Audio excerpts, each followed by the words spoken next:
নমস্কার বন্ধুরা, স্বাদে গন্ধে ভরপুরে সবাইকে স্বাগত। রুই মাছের বিভিন্ন রকম রান্না খেয়ে যখন একঘেয়ে লাগবে তখন বানিয়ে নিতে পারেন এই রেসিপিটি।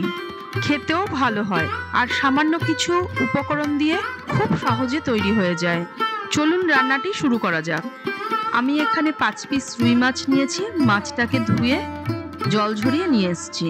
মাছের মধ্যে দিয়ে দিচ্ছি স্বাদ মতো লবণ আর হলুদ অল্প পরিমাণে। মাছের মধ্যে লবণ আর হলুদ গুঁড়ো মাখিয়ে 10 মিনিট মতো রেখে দেব, যাতে লবণ ভালোভাবে মাছের মধ্যে ঢুকে যায়।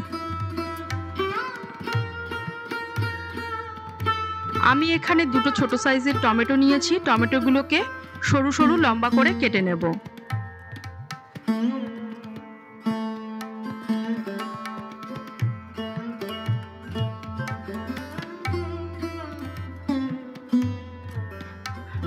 টমেটো দুটো কাটা হয়ে গিয়েছে। এবার নিয়েছি একটা মিডিয়াম সাইজের পেঁয়াজ। পেঁয়াজটাকেও লম্বা লম্বা ঝিরিঝিরি করে আমি কেটে নেব। পেঁয়াজ কাটা হয়ে গিয়েছে। আর নিয়েছি দুটো কাঁচা লঙ্কা। কাঁচা লঙ্কার মাঝখান থেকে ছুরি দিয়ে একটু চিড়ে দিচ্ছি।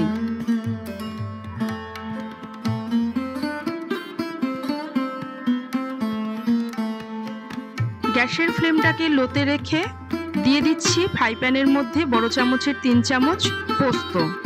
পোস্তর দানাগুলো যেহেতু খুব ছোট হয় তাই মিক্সিতে পেস্ট করতে অসুবিধে হয়। আমি একটু গরম করে নিচ্ছি তাই পোস্তর দানাগুলোকে। পোস্তগুলোকে কিন্তু আমি ড্রাই রোস্ট করব না, হালকা গরম করে নিচ্ছি যাতে পেস্ট করতে সুবিধা হয়।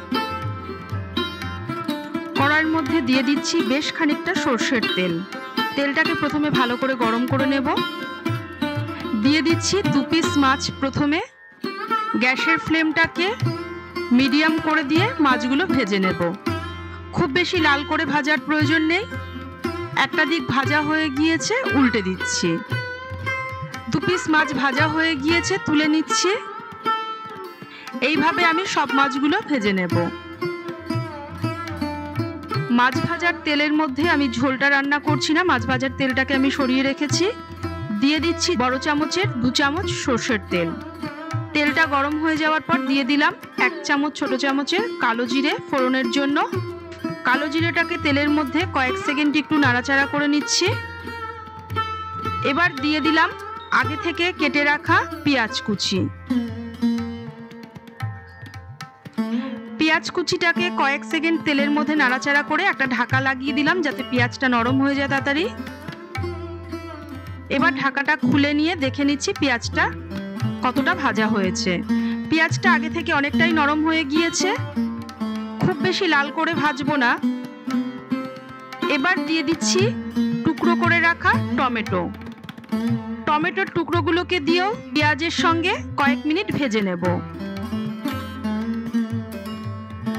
টমেটোর টুকরোগুলো কয়েক মিনিট ভাজার পর একটা ঢাকা লাগিয়ে দেব যাতে টমেটোর টুকরোগুলো তাড়াতাড়ি নরম হয়ে যায়।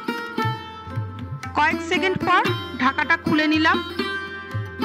দেখে নিচ্ছি টমেটোগুলো নরম হয়েছে কিনা। তবে টমেটোগুলো কিন্তু খুব বেশি নরম করব না, একটু আস্তে আস্তে থাকবে। এবার দিয়ে দিচ্ছি কিছু গুঁড়ো মশলা। দিয়ে দিলাম 1/2 চামচ হলুদ গুঁড়ো, 1/2 চামচ লাল লঙ্কার গুঁড়ো আর স্বাদ মতো লবণ। আমি কিন্তু এখানে খুব বেশি হলুদের ব্যবহার করছি না। গুঁড়ো মশলাটাকে দিয়ে কিছুক্ষণ কষিয়ে নেব। তারপর এর মধ্যে দিয়ে দিচ্ছি পোস্ত বাটাটা। পোস্তটা বাটার সময় আমি 4টে লঙ্কা আর 1/2 চামচ লবণ অল্প জল দিয়ে বেটে নিয়েছি।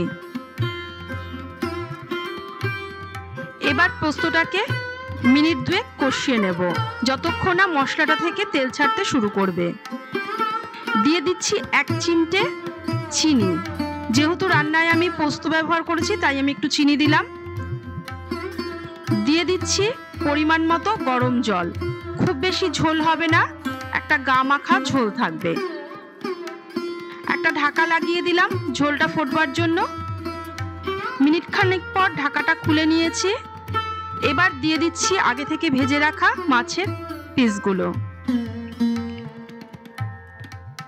আপনারা যদি অপছন্দ করেন তাহলে চিনিটা নাও দিতে পারেন।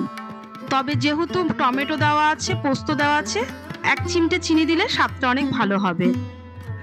ঝোলের মধ্যে মাছগুলোকে দেওয়ার পর মিনিট 2 একটু ফুটিয়ে নেব। আর দিয়ে দেব কাঁচা লঙ্কা চেরা দুটো। 2 মিনিট পর গ্যাসের ফ্লেমটা অফ করে দিচ্ছি।